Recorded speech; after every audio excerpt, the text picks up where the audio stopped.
Hello guys, welcome to easy way study. I hope आप सभी अच्छे होंगे। बिलेटेड हैप्पी दिवाली सभी को। आप सभी की दिवाली अच्छी रही होगी, आई होप। इस समय के बीच में काफी बच्चों के फोन आए थे, मैं नहीं अटेंड कर पाया, मैंने उठाया भी नहीं। जिसका उठाया मैंने उसको ये कह दिया था कि मैं आपसे दिवाली के बाद में बात करूंगा। अगर कोई बच्चा है जिसने मुझे कॉल किया और मैंने नहीं बात की, वो मुझे वापस कॉल कर लेना, क्योंकि मेरे पास काफी फोन आते हैं आप लोगों के, तो इसलिए इसलिए अब मुझे नहीं पता है कि मतलब किसी ने कब कब फोन किया था, तो आप खुद ही फोन कर लेना। क्लासेज अब रेगुलर रहेंगी। ये गैप था थोड़ा सा ज्यादा लंबा हो गया, पर कोई बात नहीं, दिवाली थी, एंजॉय की, आप सभी लोगों ने एंजॉय की होगी। सीधा टॉपिक पे डिस्कस करते हैं। अपने बात कर रहे थे क्लचेज के बारे में, ठीक है, क्लचेज के बारे में डिस्कस कर रहे थे अपने। उससे पहले उससे पहले अपने एमसीक्यूज पर फोकस कर लें, जो एमसीक्यूज आपको दिए गए थे। 33, 34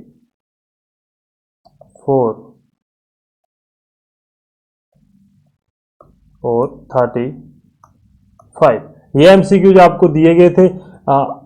35 है ना? हाँ बिल्कुल,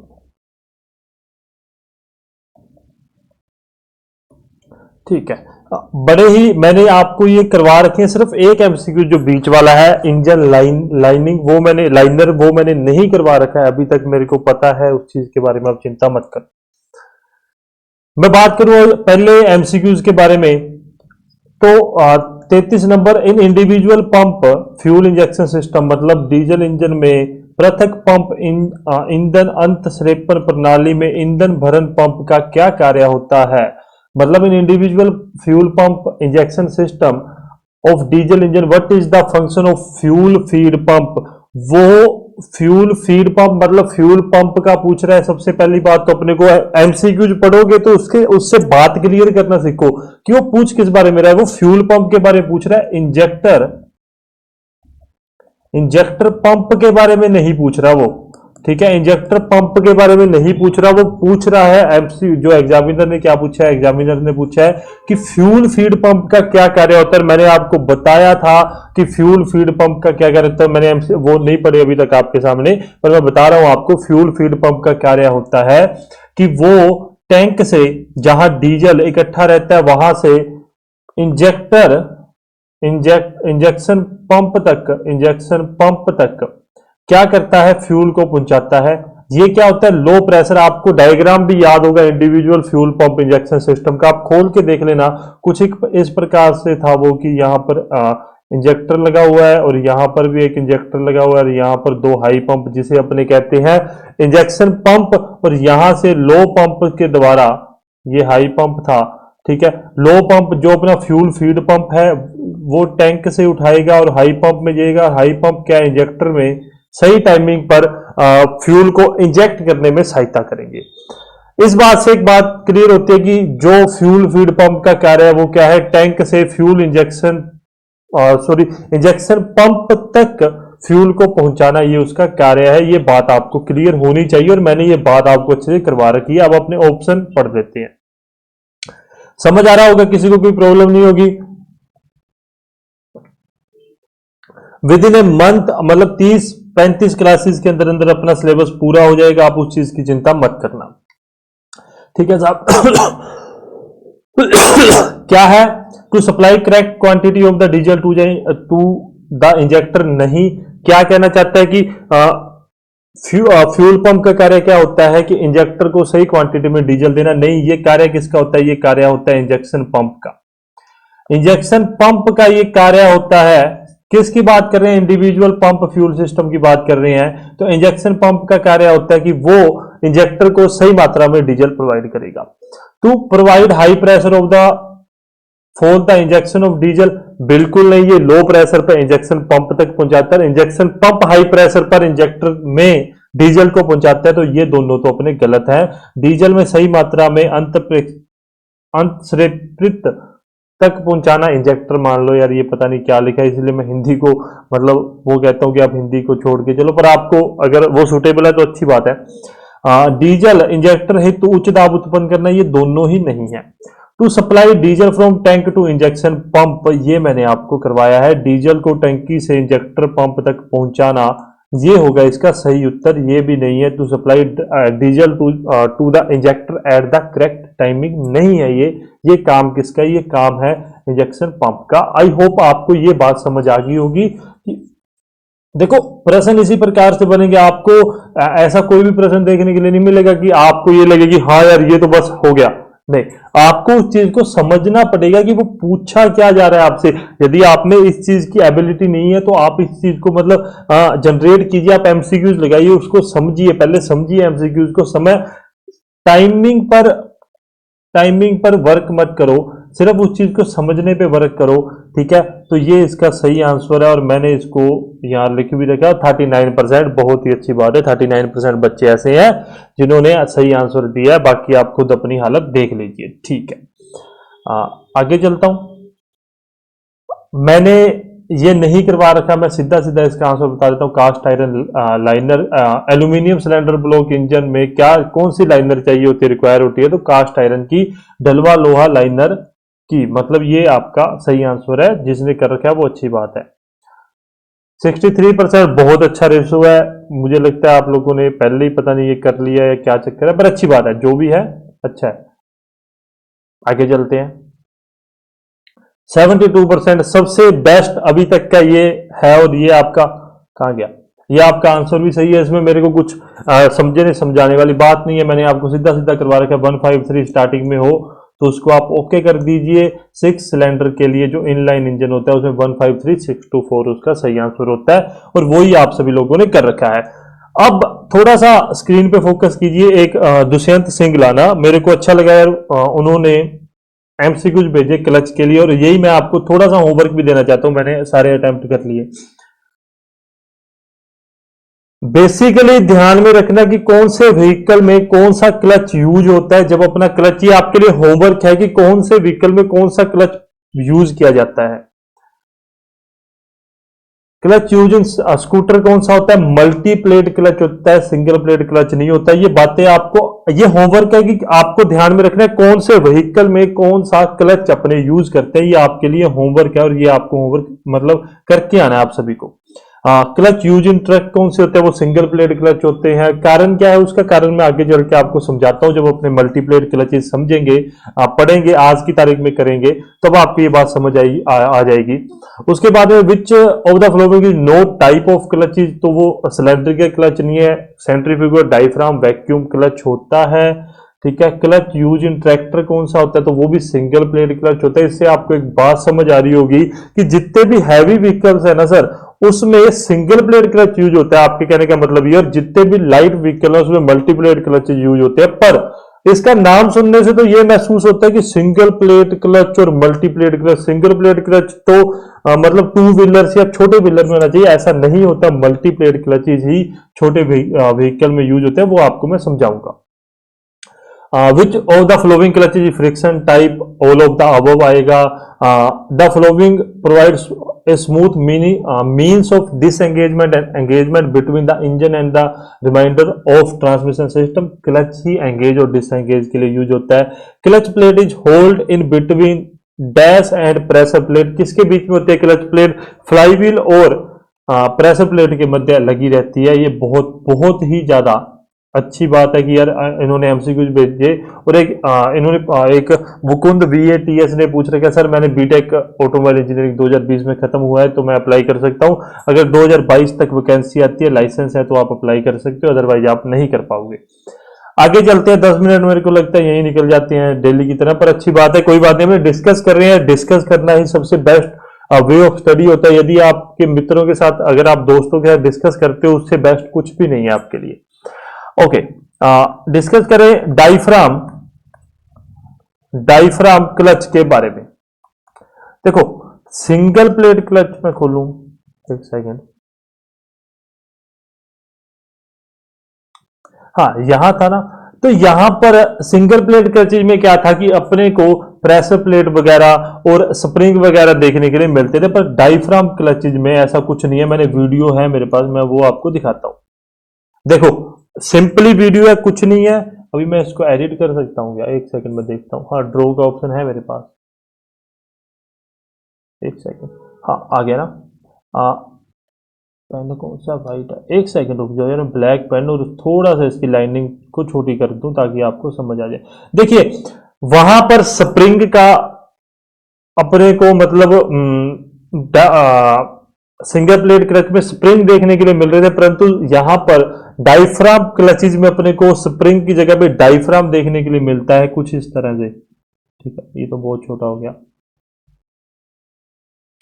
कुछ इस तरह से अपने को डाइफ्राम देखने के लिए मिलता है, जो क्लच पेडल दबाएंगे तो डाइफ्राम इस तरह से मूव होता है। इस तरह से आपको शायद मेरा हाथ दिख रहा होगा, मैं थोड़ा सा ऑन कर लूं तो इस तरह से मूव होता है। आपको मेरा हाथ दिख रहा होगा इस तरह से। अभी आपको मैं डायग्राम भी दिखा देता हूं ताकि आपको क्लियर होता चले। डायग्राम देखते सर आपको सब कुछ क्लियर हो जाएगा। उसके बाद में सिर्फ लिखवाने वाली बातें वो मैं आपको लिखवाता हुआ चलूंगा। फोटो क्लच, क्लच में अभी अपने को खोलना है डाइफ्राम ना। देखो, ये होता है डाइफ्राम क्लच। और भी फोटोज है, मैं सभी की सभी रख रहा हूं आपके सामने ताकि आपको इन बातों को समझने में आसानी हो। एक वीडियो और भी है, मैं वो भी समझा देता हूं आपको। ये होता है डाइफ्राम स्प्रिंग, कुछ इस तरह से लगता है। अब आप समझिए कि इसका ये मूवमेंट होती है इस डाइफ्राम स्प्रिंग की। ये डाइफ्राम होता है। डाइफ्राम का डायग्राम आप गौर से देख लीजिए ताकि आप फ्यूचर में कभी भी कंफ्यूज ना हो कि डाइफ्राम होता क्या है। और मैं फोटो दिखाऊं तो ये लो फोटो और ले लो। 8 9 10 3 फोटो आ गई है। अब चलते हैं सबसे पहले अपने एंगेज पोजीशन में। वो पोजीशन जिस समय पूरा पावर का ट्रांसमिशन संचरण हो रहा है, उस पोजीशन में क्या होता है, ये डायफ्राम कुछ इस तरह से लगा रहता है। मेन पर्पज क्या है? सिर्फ समझना है डायफ्राम, बाकी सब कुछ वही है। क्लच प्लेटेज वही है, प्रेशर प्लेटेज पता नहीं मैं क्यों बोलता हूं, क्लच प्लेट वही है, प्रेशर प्लेट वही है। सिर्फ नॉर्मल जो स्प्रिंग थी उसकी जगह पे अपनों ने क्या लगा दिया? डायफ्राम स्प्रिंग का यूज कर लिया। ये तो था एंगेज पोजीशन, मतलब कुछ इस तरह से। और जैसे ही ये डिसएंगेज करना होगा, पैडल दबेगा, ये कुछ इस तरह से हो जाएगी जैसा अपने को यहां पर दिख रहा है। तो ये स्प्रिंग कुछ इस तरह से हो जाएगी जैसा अपने को यहां पर दिख रहा है। एडवांटेज डिसएडवांटेज जो भी है मैंने आपको आगे लिखवाऊंगा, इतनी बात समझो। ठीक है साहब, आगे चलते हैं। ये डायफ्राम है, आपको समझ आ रहा होगा कि डायफ्राम होता किस तरह का। और ये उसकी कुछ असेंबली है जिसमें कवर, एक अपने ये है कवर, ये है अपना diaphragm spring, clutch plate, retaining spring और प्रेशर प्लेट। ठीक है, हाँ इतनी चीजें अपने को समझनी है। अभी एक वीडियो और है, मैं आपको वो भी दिखा देता हूं। चलते हैं, देखो ये आ गया अपना क्लच प्लेट, बेरिंग वगैरह आ गई, बेरिंग के ऊपर ये डायफ्राम स्प्रिंग आ गया, और ये अपनी शाफ्ट आ गई, और उसके ऊपर जो क्लच की असेंबली कह लो या उसका बाह्य जो अपना कवच है वो आ गया, और इतने में अपना डायफ्राम क्लच जो है वो रेडी हो जाता है। इतनी बात है। मेन मेन जो वीडियो है ना वो आप ये समझ के रखो, बस ये वाली डायफ्राम स्प्रिंग का काम समझ के रखो। थोड़ा सा आपको मेरी एनर्जी लो लग रही होगी क्योंकि मेरा क्या चक्कर है, मैं अभी ना आलस से भरा हुआ हूं। आज ही मैंने बड़े दिनों के बाद में अच्छे से स्टडी चालू की है, तो अभी 1 2 दिन मुझे भी लगेंगे और आप लोगों को भी लगेंगे थोड़ा सा स्टडी को वापस से स्टार्ट करने में।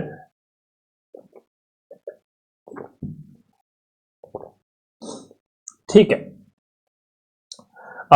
अब लिखना चालू करते हैं। लिख लो इसके बारे में, डायफ्राम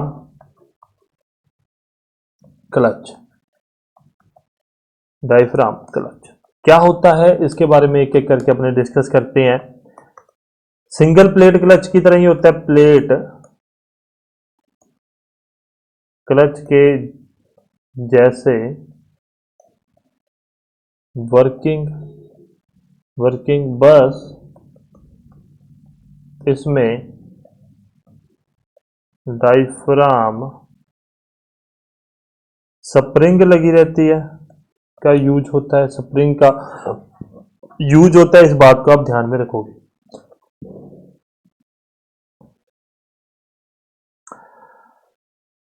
ठीक है, इसकी मेन एडवांटेज थोड़ा सा उस चीज को समझो कि जो सिंगल प्लेट क्लच के कंपैरिजन में जो डायफ्राम क्लच होता है ना, उसके अंदर अपने को ज्यादा जोर से पैडल को दबाने की आवश्यकता नहीं रहती है, किसी प्रकार की रिलीजिंग लीवर की आवश्यकता अपने को नहीं रहती है। इस बात को आप ध्यान में रखोगे। एडवांटेज में आप क्या, मेन एडवांटेज है ये इसकी, बाकी मैं एडवांटेज और भी लिखवाऊंगा आपको।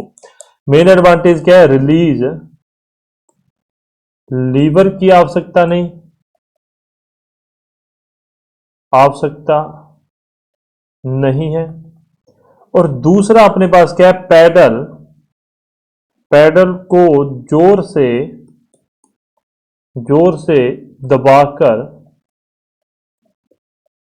रखने की, मेरी फोटो आ रही होगी कोई बात नहीं, आवश्यकता नहीं रहती। ठीक है, ये इसका कुछ मेन एडवांटेज है, उस बात को आप ध्यान में रखोगे। इस बात को आप मतलब थोड़ा सा अपने दिमाग में रखना। और बाकी एडवांटेज मैं आपको लिखवा देता हूं। कुछ भी नहीं है इसके अंदर, सिर्फ स्प्रिंग की जगह पे अपने डायफ्राम स्प्रिंग का यूज कर लिया, और कुछ नहीं है। बाकी वही वन लाइनर है, याद करोगे तो अच्छी बात है, नहीं करोगे तो पेपर में बैठे पछताओगे। वांटेज ऐसा सब कुछ ही आएगा जैसे अभी अपनों ने वो इंडिविजुअल फ्यूल पंप में पढ़ा ना, कि फ्यूल पंप का कार्य क्या है। वहां पर इतने बच्चे कंफ्यूज हुए होंगे, इतने बच्चे कंफ्यूज हो गए, आप खुद देख लीजिए। वो था एक ट्रिकी प्रश्न। अब आप थोड़ा सा अपने आप को अगर गौर करोगे, एक सेकेंड देखो, आप खुद सोचिए कि जहां पर रटने वाली चीज थी, जिस जगह पे रटना था, वहां पर भी 72% बच्चे ही, जो सबको पता होना चाहिए था, वहां पर भी 72% ही बच्चे मतलब सही करके आए हैं। ठीक है, और देखो 34 नंबर की डिस्कस नहीं कर रहे, मैंने करवाया नहीं है, आप लोगों ने सही किया, बहुत अच्छी बात है, बहुत ही अच्छी बात है, आप सभी पढ़ रहे हो इसका मतलब। और जहां पर 33 नंबर जो अपना ऊपर ऊपर दिख रहा है, वहां पर क्या था कि जैसे ही एग्जामिनर ने आपको कंफ्यूज कर दिया, वहां पर आपकी हालत ये होगी। और ये वास्तविकता है कि आपको आता है, आपने पढ़ा है, पर आपको नहीं आता। इस बात को आप ध्यान में रख लेना। ठीक है, रिक्वायर्स, इसमें क्या आवश्यकता होती है, रिक्वायर्ड लोअर ऑपरेटिंग एफर्ट, मतलब इसको ऑपरेट करने के लिए अपने को कम एफर्ट डालना पड़ता है, कि अपने को कम बल लगाना पड़ता है, जो भी आपको हिंदी में समझ आए। ठीक है, इसमें एक कांस्टेंट एंड यूनिफॉर्म लोड रहता है ड्रिवन प्लेट। इससे क्या है, देखो आपने वो प्लेट देखी होगी, तो प्लेट में क्या है कि पूरे का पूरा जो ड्रिवन प्लेट है ना, वो पूरा का पूरा, जिसे अपने प्रेशर प्लेट कहते हैं, तो वो पूरे के पूरे पे ऐसे इस प्रकार से यदि डायफ्राम अंदर की तरफ मुड़ेगा, ठीक है, तो पूरे जो प्लेट है उसके ऊपर अपना क्या है, मतलब एक कांस्टेंट और यूनिफॉर्म, एक समानांतर, एक जैसा ही अपने को उसके ऊपर बल अपने को देखने के लिए मिलेगा। इस बात को आप ध्यान में रखना। आगे चलते हैं। हाई स्पीड पर क्लैंपिंग लोड,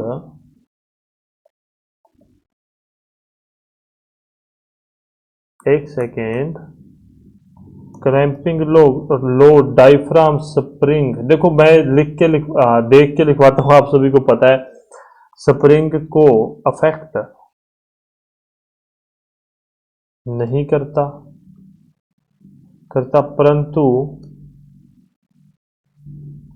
परंतु कोयल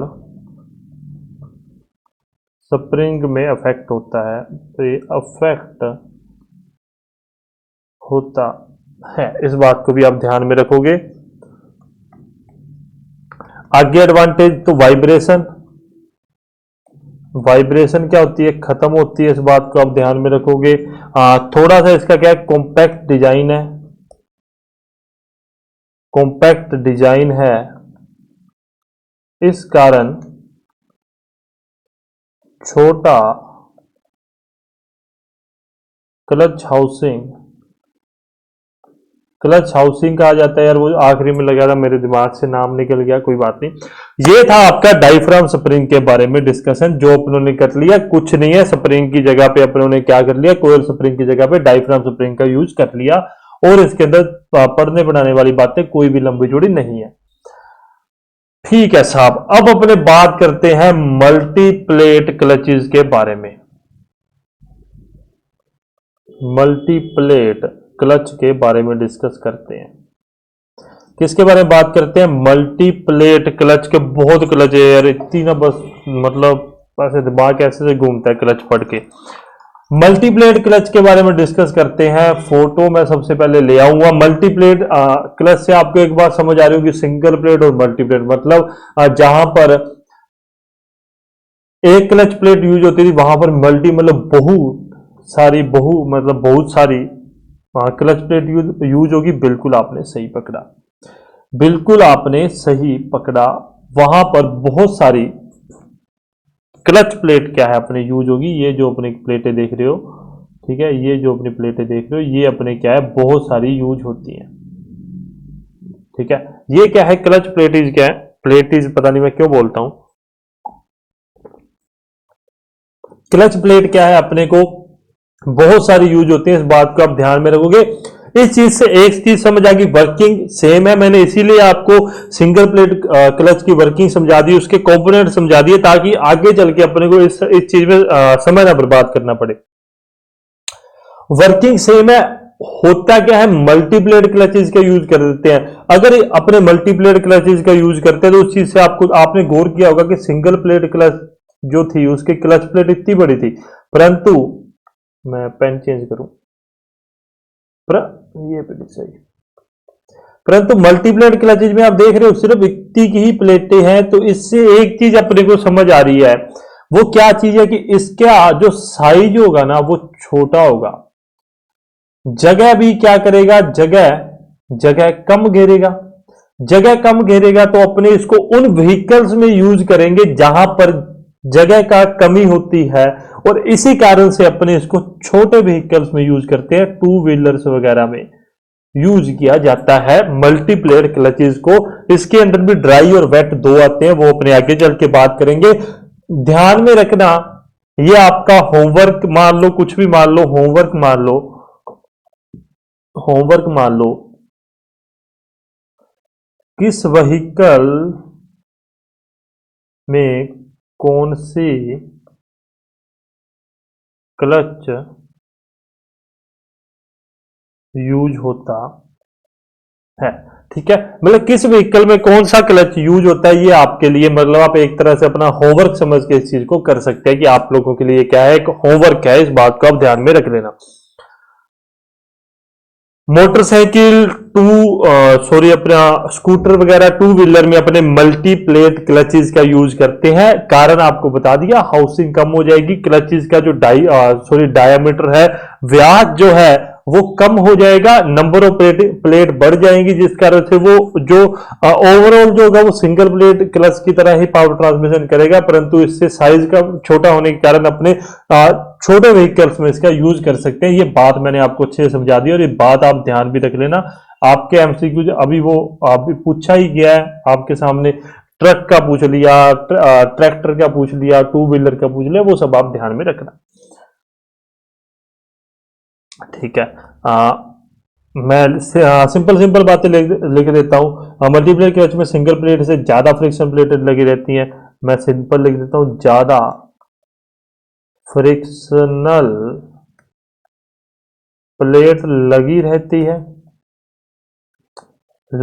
इस बात को ध्यान में रखना। इससे फ्रिक्शन सरफेस का नंबर इंक्रीज हो जाता है, जिससे क्लच की टॉर्क ट्रांसमिशन करने की क्षमता क्या है, बढ़ जाती है। इस बात को आप ध्यान में रखना, परंतु इसका ओवरऑल डायमीटर कम होता है, जगह कम घेरता है, इस बात को भी आप ध्यान में रखना। दो बातें जो मैंने आपको जगह वाली मैंने आपको बता दिया।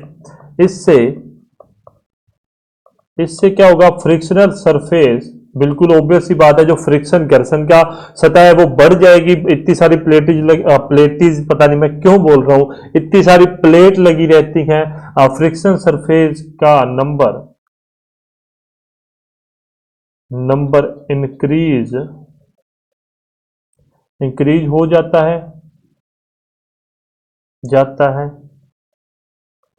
जिससे क्लच की टॉर्क ट्रांसमिट करने की क्षमता भी बढ़ जाती है, क्षमता भी बढ़ जाती है। इस बात को भी आप ध्यान में रख लेना। आगे बात करता हूं इससे ओवरऑल मतलब पूरी तरह जो ओवरऑल डायामीटर जो है ना, डायामीटर त्रिज्या सॉरी व्यास जो है कम होता है, कम होगा होगा जगह कम घेरेगा, जगह कम घेरेगा, जगह कम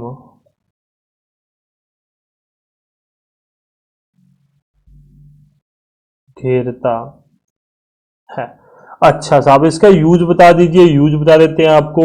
इसका यूज अपने बेसिकली जो ऐसे व्हीकल है, ऐसे टू व्हीलर जिसे अपने कहते हैं जहां पर जगह कम है वहां पर अपने इसको यूज करते हैं। ऐसे टू व्हीलर, मैं पेन चेंज कर लूं, ऐसे टू व्हीलर जहां जगह कम है, जहां जगह कम हो। और ध्यान में रखना, ये आपके एमसीक्यू पूछा गया है, मैंने जहां तक मुझे याद है, तो मोटरसाइकिल में सामान्यता अपने क्या करते हैं, वेट मल्टी प्लेट क्लच का यूज करते हैं। वेट मल्टीप्लेट क्लच का अपने क्या करते हैं, यूज में लेते हैं। किसको, वेट मल्टीप्लेट क्लच को। और कुछ जगह पे इसका यूज रेसिंग कार में भी किया जाता है, रेसिंग कार्स में भी इसका यूज क्या है अपने को मोस्ट कॉमनली देखने के लिए मिल जाता है। इस बात को भी आप ध्यान में रख लो।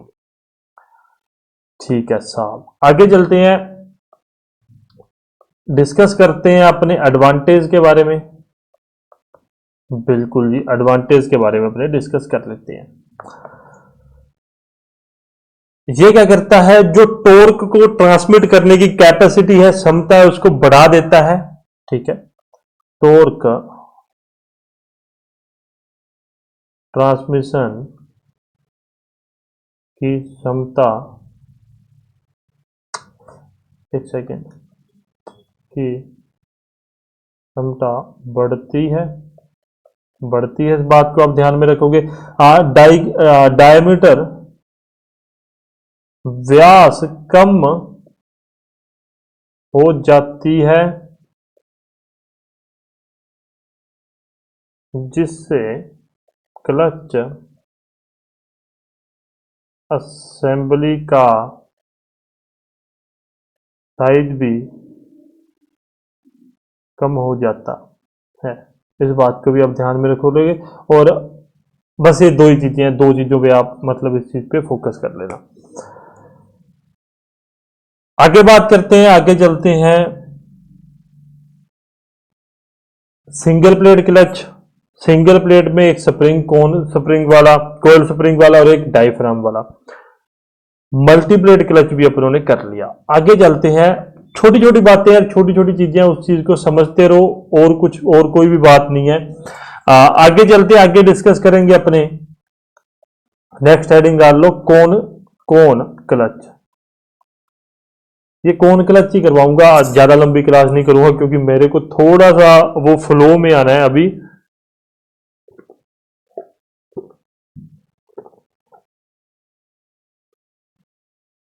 क्योंकि अभी वो गाड़ी ना खड़ी हुई थी तो काफी दिनों की, तो अभी वो चलने में थोड़ा टाइम लगाएगी। कोई बात नहीं, उस चीज को यार कवर करेंगे अपने, बिल्कुल करेंगे। आ जाओ, ये है कौन क्लच। ठीक है, एक सबसे मेन एमसीक्यूज आपको बता देता हूं, वो है मेल कौन और फीमेल कौन वाला। कि मेल कौन जो है वो किसके साथ अटैच होता है, और फीमेल कौन कौन सी शाफ्ट के साथ, सॉरी फीमेल कौन कौन सी शाफ्ट के, मेल कौन कौन सी शाफ्ट के साथ अटैच रहता है। मोस्ट इंपॉर्टेंट एमसीक्यूज है आपके लिए ये, अभी तक, अभी के समय का। जो फीमेल कौन है वो तो इंजन शाफ्ट के साथ, और मेल कौन है वो गियर बॉक्स शाफ्ट के साथ अटैच रहता है। जब क्लच पैडल दबाया जाता है तो जो मेल कौन है वो फीमेल कौन से दूर हो जाता है। इस बात को आप ध्यान में रख लेना। और इसमें समझाने वाली कोई बातें नहीं है। इंजन लाइनर यहाँ पर लगा हुआ है, जैसे ही पैडल दबाओगे ये पूरे का पूरा सिस्टम अपना जो असेंबली है ये इधर शिफ्ट हो जाएगी और गियर चेंज कर लिया जाएगा। जैसे ही पैडल को छोड़ दिया जाएगा वापस से यहाँ फ्रिक्शन लाइनर के कारण ये पूरा फ्लाई व्हील के साथ ये पूरे का पूरा जो पावर ट्रांसमिशन अपनी हो जाएगी। सिंपल वर्किंग है, वही बेसिक वर्किंग आप समझ के रखो।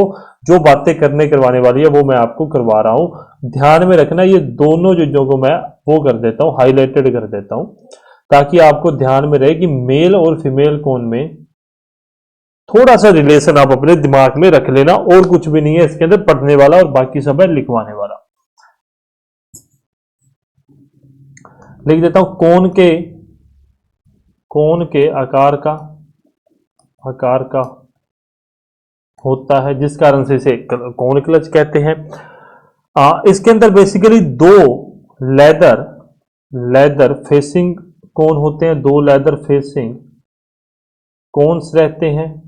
कौन कौन से अभी डिस्कस करके हटाऊं, एक तो है मेल कोन और दूसरा है फीमेल कोन। बिल्कुल सही बात है। मेल कोन जो है अपना, मेल कोन वो फिक्स रहता है किस पे, ड्राइविंग शाफ्ट पर, या इसको अपने फ्लाई व्हील भी कह सकते हैं या इंजन शाफ्ट भी कह सकते हैं। आप इस चीज को ध्यान में रखना। और फीमेल कोन फिक्स रहती है, सॉरी मैंने उल्टा लिख लिया ना, एक सेकंड, मैंने अपनी कॉपी में ही उल्टा लिख लिया। जो फीमेल कोन है वो इंजन के साथ रहेगा। रुक जाओ, फीमेल कोन है, मैंने ही गलत लिखा है,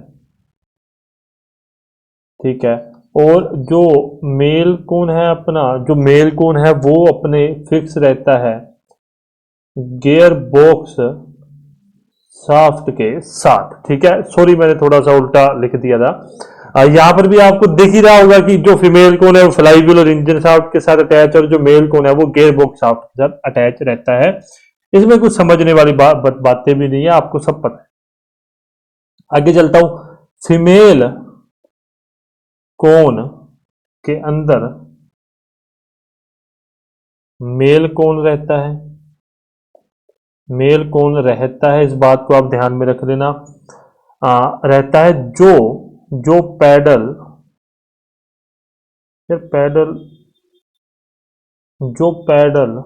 मैं पैडल की स्पेलिंग सही लिख रहा हूं ना, शायद तक सही लिख रहा हूं। जो पैडल दबाने पर स्प्रिंग की सहायता से एंगेज और डिसएंगेज होता है, से एंगेज्ड व डिसएंगेज्ड होता है। इतनी बात आप समझ गए हो, और कुछ भी बात नहीं है इसके अंदर भी आपको करवाने वाली। सारे का सारा कोन क्लच में जो खेल है वो किस चीज का है, सारे का सारा खेल है मेल और फीमेल कोन का, जहां से एमसीक्यूज आपको घुमा के पूछे जाएंगे। आगे चलता हूं, एडवांटेज की बात करता हूं। एडवांटेज लाभ है ना, एडवांटेज कॉन्टैक्ट देख लो, कॉन्टैक्ट सरफेस पर लगने वाला नॉर्मल फोर्स एक्सियल फोर्स से अधिक होता है,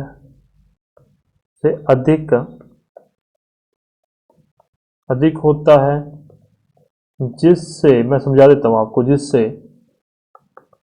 जिससे क्लच को ऑपरेट करने में कम एफर्ट लगता है, लगता है। जो एक्सियल कोन होगा, जो पैडल को इस प्रकार से एक्सेस पे होगा जो, ठीक है, नॉर्मल कोन जो इस प्रकार से होगा, ठीक है, जो इस एक्सिस पे होगा, इसको तो अपने एक्सियल लोड कह देंगे, एक्सियल फोर्स कह देंगे। और ये जो फोर्स होगा इसको अपने क्या कहते हैं, नॉर्मल फोर्स कह देंगे। और नॉर्मल फोर्स यदि ज्यादा होता है तो एक्सियल फोर्स को मतलब अपने को उसको मतलब पैडल से दबाने पर अपने को कम एफर्ट लगाना पड़ता है। इस बात को आप ध्यान में रख लेना।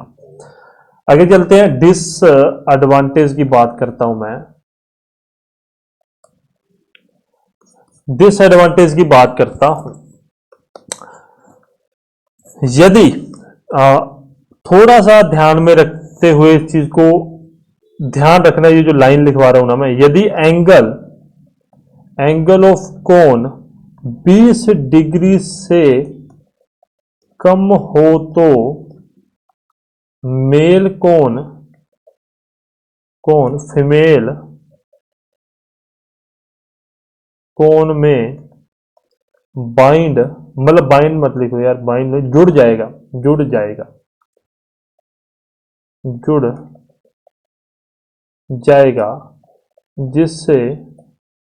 जिससे डिसएंगेज करने के लिए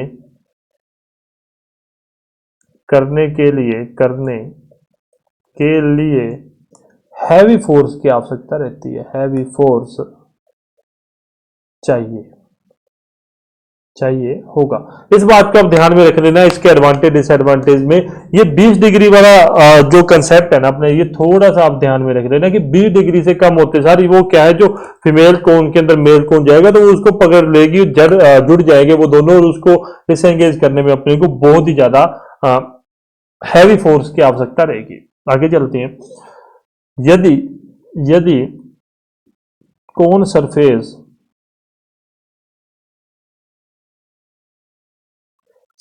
में छोटा सा वेयर, जिसे घिसाव कहते हैं, वेयर घिसाव हो जाए तो मेल कोन की एक्सियल मूवमेंट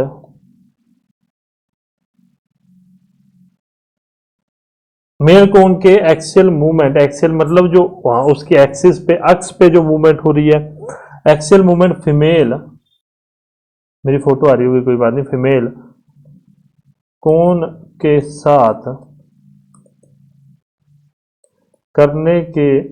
करने में डिफिकल्टी होगी।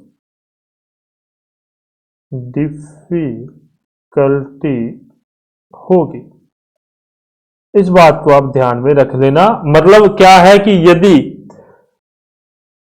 कोन सरफेस में थोड़ा सा भी अपने को मतलब घिसाव वगैरह देखने के लिए मिल जाता है तो उसको एंगेज और डिसएंगेज करने में अपने को क्या है, डिफिकल्टी देखने के लिए मिलेगी। इस बात को भी आप ध्यान में रखोगे। यहीं पर आज का सेशन अपने एंड करेंगे। आज लंबा चौड़ा नहीं पढ़ेंगे यार, क्योंकि थोड़ा सा अपने को फ्लो में आने दो, फिर उसके बाद में अपने उस चीज को करते हैं। ओके चलो, टेक्निकल 2013 वाला पेपर खोलते हैं, उसके अंदर देखते हैं। 35 तक आपको दे दिए गए थे एमसीक्यूज, तो उससे आगे अपने डिस्कस करते हैं। देखो, आपको ये सिलेबस कंप्लीट होते साथ उसके बाद में फिर अपने पास सिर्फ एमसीक्यूज ही करने हैं, उसके अलावा अपने पास कुछ भी नहीं है करने के लिए। सिलेबस आपका कंप्लीट हो जाएगा विद इन ए मंथ, आप मान के चल सकते हो। 35 पे खुला उसी समय का, कोई बात नहीं। ओके साहब, थर्मोस्टेट वाल्व, मेरा पेन खोलने दो इससे। Thermostat valve of engine cooling system of vehicle क्या करता है वो आपको बताना है। वर्किंग है, जो भी पूछा गया। वाहन की इंजन शीतलन प्रणाली में ताप स्थापी वाल्व, थर्मोस्टेट वाल्व मैंने करवा रखा है, बहुत अच्छे तरीके से करवा रखा है। क्या काम होता है मैंने वो भी आपको करवा रखा है, ठीक है, आप वो कर लेना। What is the advantage of using pressure cap on the radiator? मेरे ख्याल से ये मैंने करवाया नहीं करवाया मुझे पता नहीं है, पर बहुत ही ज्यादा सिंपल आंसर है इस चीज का। बहुत ही ज्यादा सिंपल आंसर है कि प्रेशर कैप का रेडिएटर पे क्या कार्य होता है। जहां आपने रेडिएटर पढ़ा होगा तो वहां पर मुझे याद नहीं है बेसिकली कि मैंने करवाया है प्रेशर कैप को, क्योंकि बहुत छोटा सा, ये बड़ा ही माइनर है। तभी मैं आपको कहता हूं एमसीक्यूज आप थोड़े से अपने रेडी रखना कि आप इतना भी छोटा एमसीक्यूज उठाने की मतलब अपने सोच नहीं सकते कि प्रेशर कैप के बारे में कौन पूछता है। परंतु वो पूछ लिया गया, तभी मैं आपको एमसीक्यूज कहता हूं। ओके। और radiator tube are generally made of, radiator नालिकाएं सामान्यतः बनी होती है, ये आंसर मुझे 100% चाहिए, 100% चाहिए। इसको आप प्रेशर कैप के बारे में पढ़ो, ठीक है, प्रेशर कैप के बारे में पढ़ो, और इसको आप अगर आप रिसर्च करके भी आंसर देते हो मुझे कोई प्रॉब्लम नहीं है, और ये आंसर भी मुझे 100% चाहिए, मैंने आपको करवा रखा है। ये तीनों एमसीक्यूज है कल के लिए आपके। जिस भी भाई ने या किसी ने मेरे को कॉल किया है तो ये मेरा नंबर है यार, आप फिर से मुझे एक बार कॉल कर लेना। मैं बिजी था दिवाली में, अभी मैं फ्री हूं तो मुझे मतलब अभी मैं आपसे बात कर सकता हूं। यदि वीडियो अच्छी लगी है, समझ आया है, क्लास अच्छी लगी है, लाइक कमेंट शेयर कर देना, सब्सक्राइब कर लेना। इजी वे स्टडी ऑफिशियल अपना टेलीग्राम पर ग्रुप है, आप ज्वाइन कीजिए, वहां पर आपको कोई भी प्रॉब्लम आप डिस्कस कर सकते हैं। आई होप आपका दिन अच्छा जाए। धन्यवाद।